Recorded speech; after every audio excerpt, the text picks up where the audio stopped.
On. Welcome to another episode of the Waybright Family podcast, where you can experience West Virginia with us.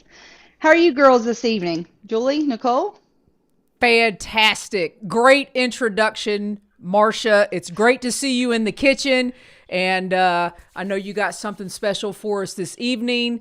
And some names of things I have never even heard of. Special tools being used out on the farm.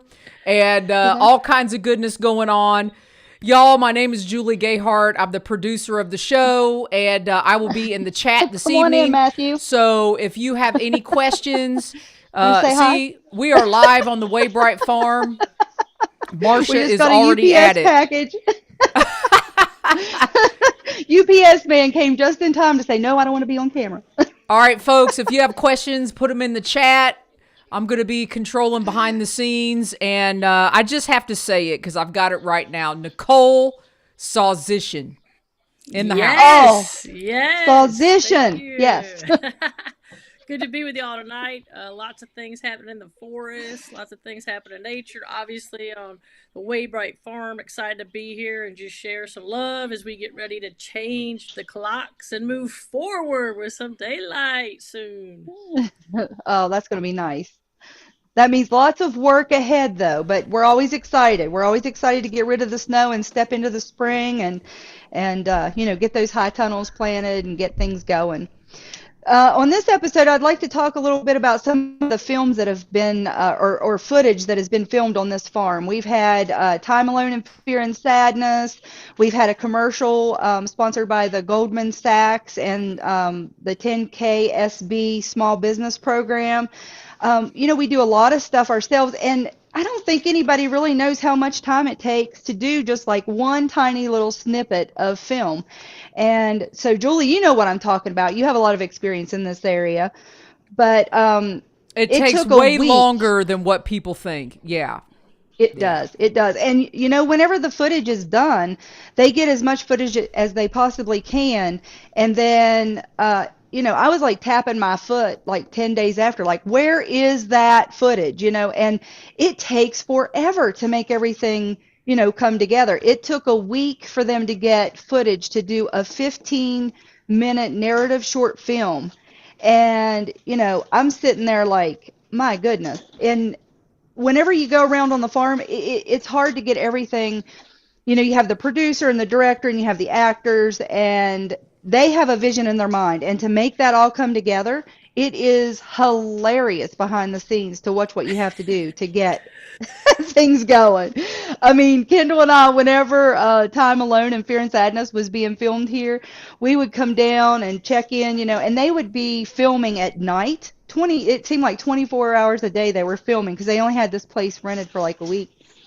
And we tried to help them and be as supportive as we could. We wrangled chickens. I'm not kidding. We probably wrangled chickens for an hour and a half, 2 hours to get like 2 minutes, if that. No, it wasn't even 2 minutes. It was probably like 15 seconds of chicken footage. And it's just crazy, and to see how they came in, they took pictures of everything in the house, and then they took all of the stuff that makes the bed and breakfast what it is, and put their own stuff in because they had their own vision of what they wanted everything to look like. And it was just crazy. I mean, my first thought was, oh my goodness, what have I signed up for? But it was amazing. It was amazing how they filmed things. And whenever you look at everything that goes into it, it gives you a whole new appreciation for movies and any kind of commercials, or anything. The Goldman Sachs people, whenever they came in, that was with Watt Pictures, and they came in late, and they got footage all day long. And this is for like a 30-second commercial, and they filmed different people in different areas in West Virginia for like 3 days. So, I mean, it's crazy whenever you're doing that kind of thing. But Marsha, something had to happen at the end of that film, right? Like something's nominated? Come on. Well, they're in 10 different film festivals, and they've been in the International Film Festival. There's a nomination their nominations, there's so many of them. I can't even say them all. I have them. I'm going to have those listed on the website so everybody can go there and check them out. But my goodness, it's a really cool thing. And I always picture videos being or a movie being like 2 hours long or whatever, but there's this whole other field of like narrative short films. And I actually think they're kind of harder to create because a narrative short film, you have a very limited amount of time to actually get your point across. And so it's crazy. I mean, you have to have your stuff out there. And they have been nominated for, Best Actress and, I think it was Best Producer and Director, Best Music. Yeah, Tiffany's helping me here in the background. So, I mean, we're watching this little tiny film that they did here on this farm, and it is just amazing. The stuff that they have put out there in just this narrative film is amazing. Well, Really people cool. don't understand. That's the best part. The worst part is when you got to look at everything later and then try to edit and put a story together. And you're trying to remember, why did we do that and what was happening at that time frame? So I can totally understand. I've only done documentaries, so I've never put any type of fictional film together. I don't plan to. I mean, never say never. But Right. yeah, it's a different style of definitely filmmaking. And for them to Very call cool. and want to be on the farm, that's just totally awesome. Yeah, we were Yeah, fortunate and to be at the premiere. Yeah. And that was yeah, super yeah, you were. special. The staff that put that together, they were all so down to earth and humble, and you could tell how talented and passionate they were. It was really a great event to be a part of that weekend. I appreciate that invite. It was super fun. Yeah, and during that the filming, we actually had a young lady who was part of the crew, and she wanted to be baptized. And so, the Maggie Shirk and I, she was the writer and lead actress. We went right out here in the Dry Fork River that runs right through this farm, and she was baptized. And we're just so proud and honored to have been a part of all that as well. And we invite anybody who wants to partake in being baptized to come to the farm, and you're more than welcome to use the river at our beach, and that's just an awesome thing that we were glad to be able to be a part of. I've got the film rolling here, but the baptism picture, I believe, is at the end of this. I wanted to pull that out. I just thought it was so cool. Yeah. That you have that at your disposal. Right there it is. So it is now up on the screen for people to see. I didn't realize, I knew that was you, but I didn't know who the other lady was. So that's really cool. Yeah. Yeah, Maggie Shirk is an awesome lady. Colin Rafter, Derek Patterson, they were all very supportive. And Kelly, if you're watching, we're so glad that you got to do that here, and we invite you back. And yeah, we're just excited about doing God's work here on the farm as well. That's awesome. I know you've had a lot going on with the films, and that takes a lot of time. So, and here we are in March. I think Nicolle already mentioned, oh my gosh, I love March because March equals spring and the end of the school year. So I really love March. It leads into a lot of fun things. But Marsha, what's been going on in February? So in February, we've had a hunter safety education class. We've had a concealed carry class. We've done some kombucha classes, bread making classes, a couple of bird of prey classes. And we got the cover crop planted in one of the high tunnels because we have some things coming up with Eastern College and the Tigris Valley Conservation District. So we're really excited about, taking on those teaching opportunities as well. Awesome. And you sent me some pictures, and I'm gonna just call this of the animal happenings. So Right. I'm just gonna put a picture of a cow up here, and you can kind of take us from there. Yep. Right now we're getting calves. That was the first calf this year, yeah. And we have some lambs that are on the ground, and we have some goats coming soon, right, Tiffany? Yep, probably next week sometime. Yep. So we'll have some goats coming next week. So those pictures are gonna be watch for them on our website. I'll be posting some of those. But yeah, we have baby lambs running everywhere right now. Oh my gosh, this picture is awesome. There's no So way anybody cute. can look at this and not just smile and laugh. I mean, it's impossible. It's absolutely adorable. Yeah, we're getting ready to put some eggs in the incubator because we're going to be raising our own chicks this year. We'll be getting some meat birds, and then we'll have some layers too. So you see these eggs that we have here in front of us. We have all different kinds of chickens right now. We have Americanas, which lay like the lighter blue eggs, and then we have the silver lace Wyandottes, cinnamon queens, Isa reds. So every breed of chicken lays a different colored egg, basically. I mean, you have white egg layers, brown egg layers, and every shade of brown and green and blue in between. But this is what we have. This is what Kendall gathered today. So these are fresh eggs, and right now there's no short of eggs on this farm. I mean, we have plenty of eggs right now. So anybody who's coming here for breakfast, you don't have to worry about that. Marsha, I am looking at those eggs like, OMG, I'm an egg freak. So, Yeah. and we have a comment, I bet those eggs are worth about $150. I bet so. I mean, eggs are going for it right now. Oh yeah. They are. They are. And whenever we have extra, we allow our guests to buy them and take them home. So, and right now, we have a big thing with pickled eggs. It's pickled egg season. So, I've already done one batch of pickled eggs. I don't, have you ever had pickled eggs, Julie? No, ma'am. Every time you ask me What? something, I'm like, What? no, ma'am, I have not. I guess I'm the Julie- guinea pig for y'all. Like, you ask me something, I'm like, absolutely not. Like, I am not Yes. eating. What was it last time? I can't remember. Groundhog. Groundhog. Come on. No pickled eggs. So, yeah. So tell me about it. What am I missing out on? That's like the first sign of spring right there. My grandma, she used to get beets, and it's a real easy thing to do. You get beets and half vinegar, half sugar. You heat them, you put them all together, put your boiled eggs in there, and then you leave them sit. It's just kind of like pickles. And oh my goodness, that's what you eat. That's springtime right there. Yep. Yep. Nicolle, have you So had them? good. I know you've had them. Oh, I hate to say this, Julie, but of course I've had them.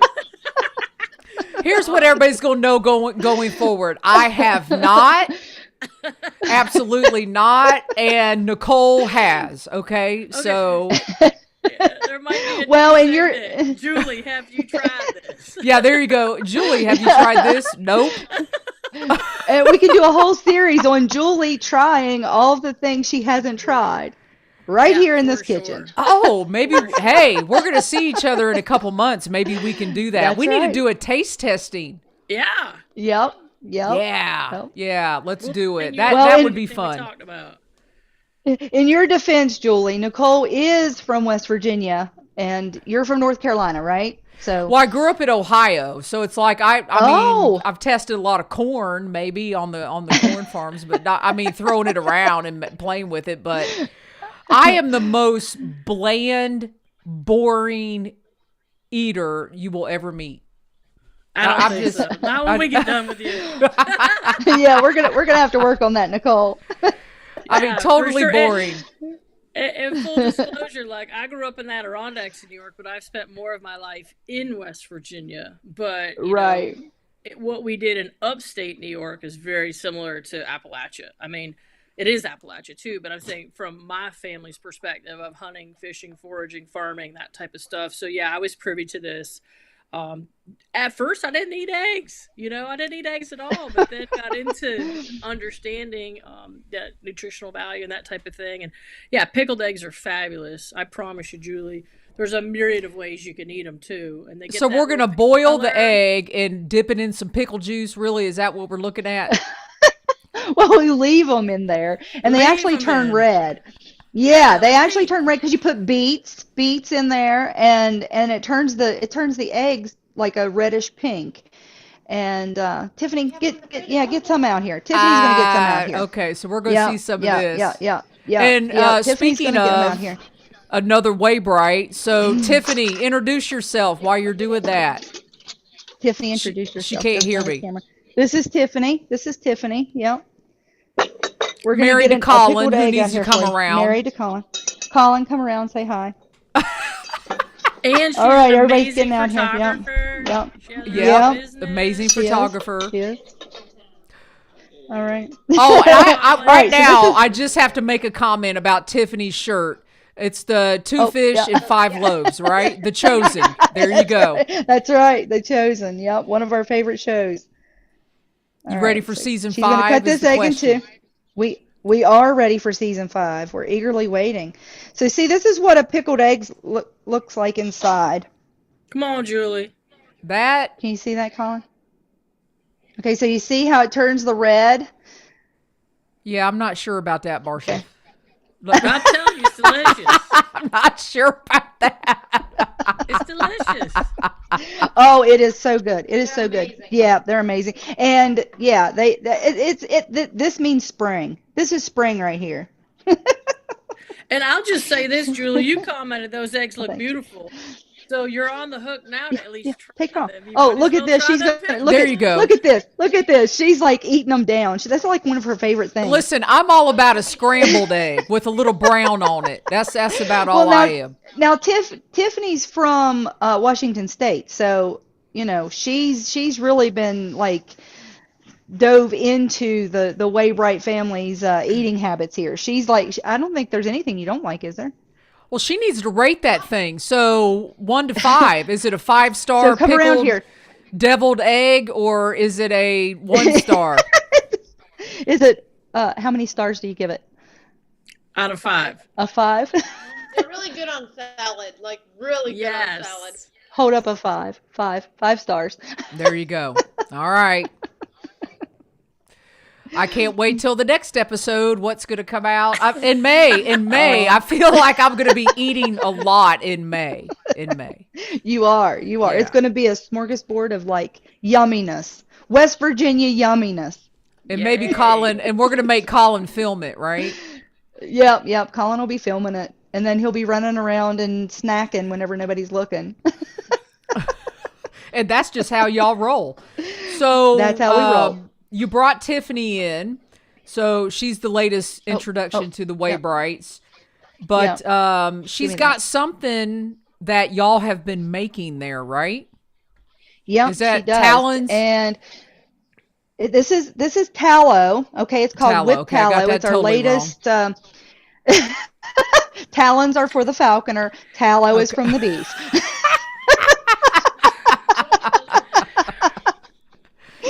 So this is the newest thing in our line of products, and this is whipped tallow. And so I'll just show you what it is. Well, first of all, we've talked about, Colin, are you getting this? So we've talked about, look how whipped that is, and nice and smooth. Beautiful. Look at that. Yep. Now watch. Really I'm nice. gonna put some on my hand. I'm gonna put some on my hand so you can see it.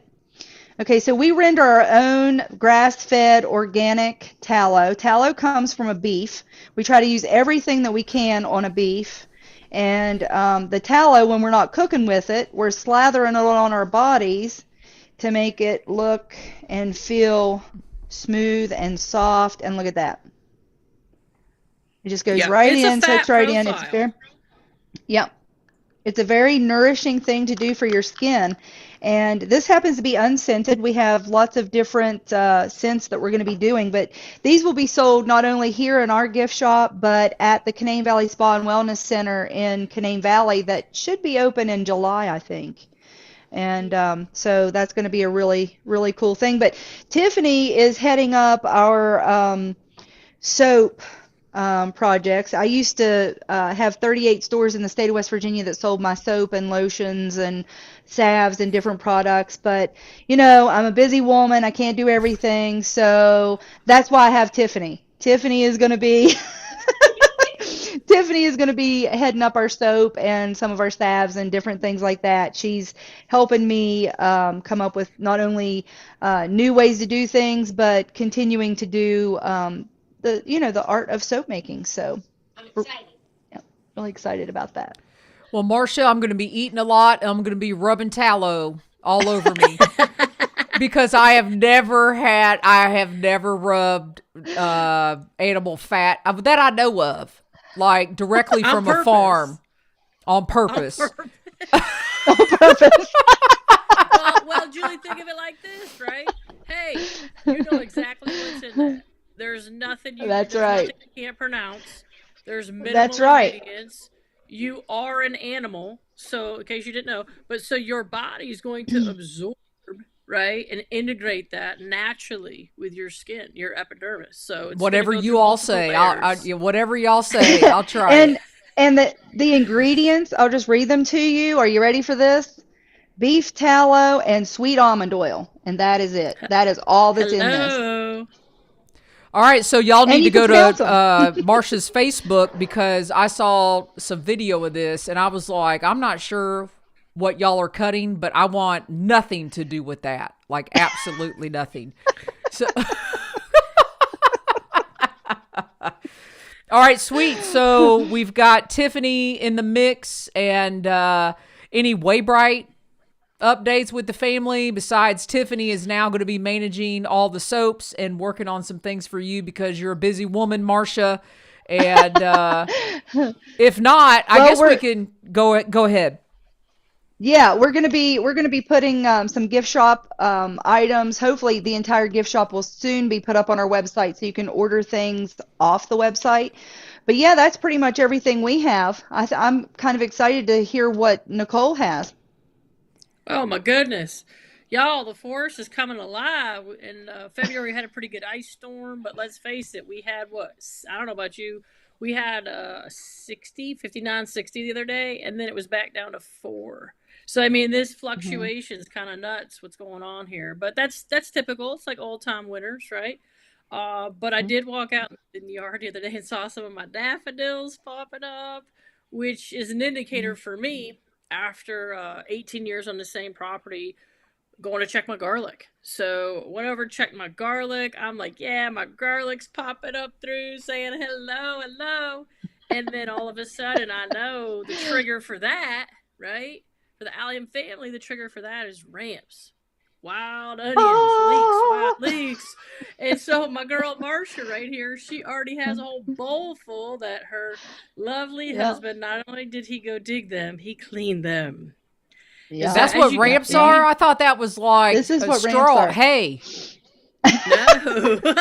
This is a ramp with the root still on it. So go on, Nicolle. Yeah. I'll just demonstrate while you talk. Again, so think about buying something from a store that maybe is coddled and protected and fertilized versus putting and integrating something like this that has been a 300 to 500 year composted soil with all kinds of beautiful arrays of not just water, sunlight, but it's been protected and coddled nature style. Okay, and so you look at these roots. What I do, and what I've been taught is these are going to open up, kind of think like a fern for a minute. So they're going to grow, it's going to turn green, and then it's going to froth out, have a little bit thicker leaves. Yeah, there you go. This show and tell is amazing. I mean, this show and tell. And we had no idea that we needed all. This is just awesome. Right. We're like on the same wavelength. Yeah, girl. So what we've got is, you can see those in the video, it's budding green right now. So you can eat it in this stage. And it's a little bit more potent, I think, but it depends on your flavor. Yeah. You just trim the. Typically, I'll tell you what I do, Marsha, and then you talk about what you do. But I try to save those root systems because they will regenerate. Mm-hmm. Okay, so you can transplant these. So typically, what her lovely husband Kendall already did 90% of the work. A, he dug them, and B, he cleaned them. So she just trims. So I'm going to clean one. Off. Yep. Trims that off. You can see there's like a little bit of his skin. So think like a natural onion, something in the natural onion family, the allium family. We kind of peel that back, right? And now you're ready to rock and roll. And that is delicious. So ramps and potatoes. Think about your early pioneers, right? Think your Native Americans. In Appalachia, this is one of the first early green elements that's coming up with some vibrancy. It's going to give us energy as well. So we want to incorporate that It's also I've read a little bit about cleansing the system, rejuvenating some blood, that type of thing. So not is it just tasty, it's medicinal, and y'all can Google that stuff online. But typically, from what I've read, and I am no expert, but I am passionate, is they grow a lot. They start kind of go on the East Coast, all the way down to Georgia. They kind of bow out over along Kentucky, Tennessee, Ohio, up into Wisconsin, Michigan, that area, and all the way back over to Vermont. I know, Julie, you could talk a little bit in a minute about some different people that have visited your location and the B&B from different countries that even know about these. But all in all, I typically wait a little bit longer, a couple weeks, and they're only up for a period. This is like, kind of like one of the mushrooms. You get it while it's here. And you can pickle these as well. You can freeze these as well. Good Lord, you love them though, fresh, I gotta tell you. So I typically eat the greens. I've learned in the past a little bit more about sustainability. I know Marsha can talk about that. But from a wild harvesting aspect, they are a little bit in danger because no one's out there protecting them. So what do these things taste like? Like, is it sweet? Is it oniony? Is it... In this stage, they're really quite hot, like a hot onion. Like if you get an onion that's really hot in your mouth, that's how they are right now. Are you throwing those in with those pickled beets? Is that a thing? Whenever you pickle ramps, you wait until they get a bigger bulb on them, and that's usually when you pick. I mean, you can pickle them like this, but we wait until the bulbs get more onion bulb-like, and that's when we pickle them. Yeah. So this is more like, think like a scallion, but a little bit more of a sharper bite, right? Like she said, and as that grows in nature and expands, it shoots up these leaves, which are, to me, very, very delicate onion and garlic flavor. Again, these are wild leeks, so they're not going to overwhelm you. My goodness, are they good with eggs? My goodness, are they good with potatoes? I would like to point out one thing though, Nicolle. If you eat a ramp in this stage raw, like right now, people will smell this ramp on you for about 3 days. So if you dice them up and saute them and put them in things just like an onion that's really hot, you can make them more mild. But it used to be a thing whenever we would go to dig them up. We'd take bologna sandwiches or whatever, and then we would lay the ramps across them, and that was, a part of digging them. And absolutely not. Absolutely not. Absolutely not. No, you gotta try these, baby. People who don't like ramps will not come near you for a week if you eat these. And then people who do like ramps will be so jealous of you, they'll follow you around. Yeah, because let's go back to the woods for a second, y'all. Think about it like this. They're not, the leaves aren't out yet. I get that. The sap's flowing up in the trees. Things are happening, right? Animals are being born. These really grow in some selective areas, so they're not going to get bleached out where there's sun. So in other words, if there was a huge swath and it got timbered or had a ice storm or something, it's not going to be as prolific. They seek very specific areas close to water, a lot of times in some shade. So think northern sides of ridges and things. And it's in Appalachia, across all 13 states, we're staring at a little bit of a depletion here because people just aren't educated about their rejuvenation process. And so I'm going to turn it right back over to Marsha about the sustainability and what she's doing on her farm for them. Well, it's a part of our forest farming program. So, we have people from Mongolia who come here and dig ramps, and they promised me that they have ramps in Mongolia. Now, I've never been to Mongolia to prove that, but whenever they come here, I actually met these people. They were with the wildflower pilgrimage and from Blackwater Falls because they come here every year, and they were trying to dig some ramps on State Park, so that the guy was like, could you please take them up and let them dig some ramps? So I had Colin and Tiffany took them up on the hill here, and now it's like a tradition. They come every year just about. I think they've missed 1 year in like 4 years. And but the way that they do it is they just cut the tops off with scissors. They're after the tops. But now my family, because we are forest farmers and we take care of, everything in the woods. We actually can dig these ramps year round because we go by the old stem to find them. If we, feel a need for them, there's a little break in winter or whatever, we'll go up and sneak some of these little tiny, you can see I'll pull this back here and you can see how little this one is. These are very potent and we'll use those in dishes, soups, potatoes, whatever, just dishes. They have a lot of good flavor. But, to be self-sustained, you can't dig them all. It's good to cut the tops if you like the tops. It's okay to dig these, as long as you take the bottom part and, we try to put those back. But we transplant them all the time in our botanical garden right out here by the river, and, we show people what they are. There are some limits on these now. I think you're only on public land, you're only allowed to dig a grocery bag, like a little grocery bag for your family at a time, where there used to be people who would go out and dig like great big feed sacks, like 100-pound feed sack, like a great big feed. Yes.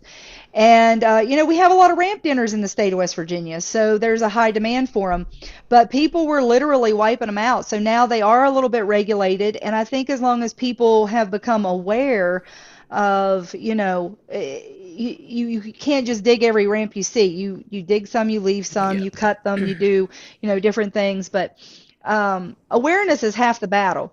People just think that they can continue to dig them, and you do have to leave some back for seed. And ramp seed are a very touchy thing. It takes years for them to grow. It's actually easier to dig them up and transplant them in this state and get them to grow than it is actually from seed. So it's not a very easy thing to propagate. I mean, I am highly educated for real on this stuff. Between last episode learning how the sap comes out of the tree and now the ramps, I mean, this is really good stuff. Unfortunately, I haven't tried any of that stuff, but I feel as though it's coming. So that was it's coming. It's coming. Yeah. It's definitely Nicolle, coming. do you want to run through your trail lovers, something or the other, what you got going on here? Let's do it. So we've got, so y'all know I'm the Mon Forest town rep from the town of Durban. We got 12 towns in the Mon Forest. We got this event called the Trail Lovers Rendezvous. And so y'all have heard of a rendezvous where people get together, swap furs, trade, that type of thing, ideas. Well, we're in the Mon Forest. We're in West Virginia's Monongahela National Forest, and so we made it a rendezvous instead of a rendezvous, but it's for all trail lovers. So think hikers, bikers, water trails, equestrians, gravel racing. Don't forget our rock climbers and our cliff trails. Don't forget historical trails. And so what we're doing is we're pulling everybody together. We got a schedule of events here. Julie's showing Friday, Saturday, Sunday, 3-day event. We are going to invite people to participate and learn about what trail work is, because every single user has an opportunity. We want to make sure they know they're invited to come and do trail work. And so part of our thought is, hey, if you're primarily a biker, let's go help the hikers, because every need is a little bit different. If you're primarily an equestrian, let's go help the bikers. So we're going to go across the forest. We're going to spread out. Friday, we're doing all kinds of trail work. Come back. We've got some great sponsors. It'll be like music and beer and food, local food, that type of thing, and intentional campfire talk and contribution and collaboration. So think a myriad of trails across almost a 1 million acre national forest.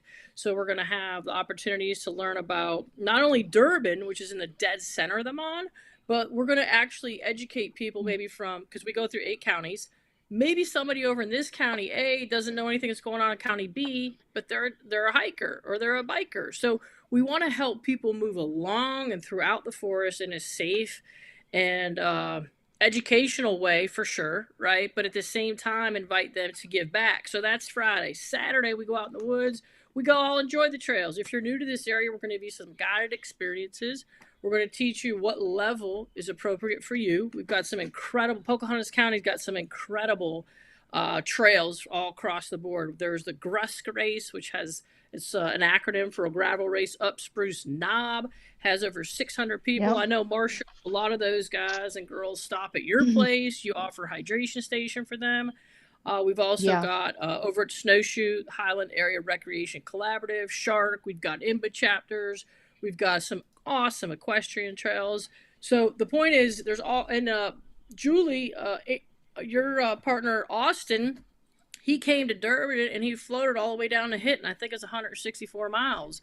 So on water trails, right? So it's a really rich trail experience. Then we've got live interpretations of Cheap Fort Summit, Civil War, 7,000 troops coming down to Durban, going through Durban, over to Camp Bartow, up on Camp Allegheny. So, those of us that are trail users, it's important to know why. How do we even have access to this? Whose land was it? Where are we going? How can I give back? And for those of us that have a lot of friends who know what's going on in the national forest, state parks, that type of thing, we're having some cuts a little bit everywhere right now. But at the end of the day, if not us, who will step up? If not now, when? So our goal is to collaborate within our forest, set a precedent, set a tone, and move forward in a positive element for all users. So that's in June. That's going to be so fun. But y'all got something coming up. Let me pull this up right here. We do. We're 19 days away. We're going to be, again, springtime's around the corner, right? So we want to be thinking those mushrooms, spring rains, bring mushrooms. Don't anybody get mad that loves rain, okay? I'm a rain lover. They bring mushrooms. So yes, indeed. So we've got a shiitake inoculation workshop at Marsha's with the Waybright family. It's going to be fun, lunch and learn. We're going to get y'all a couple logs to take home, understand the experience, be patient, wait, and then have your jewels and your gems come right out of those logs. It's such a great process. Yeah, it's gonna be so much fun. I can't wait to learn about this process. And the West Virginia Mushroom Club is going to be there. The West Virginia School of Traditional Skills is we're working together and teaming up to bring this to not just us, but everybody in the area who wants to come and learn. It's gonna be awesome. Yeah, a lot of medicine in those too, Julie. In fact, you can make a ramp and shiitake soup. We're gonna have you like elevate, baby, ready to hike like crazy. You're gonna you have more energy than you ever had. Look at me. Well, that is going to be awesome because you guys will be able to report all about that when we meet again at the first Monday in April. So, last but not least, we have, I guess I called this the dish of the month. Are we doing that? Right. Are we calling something the dish of the month? Okay. Sure, why not? Let's go with that.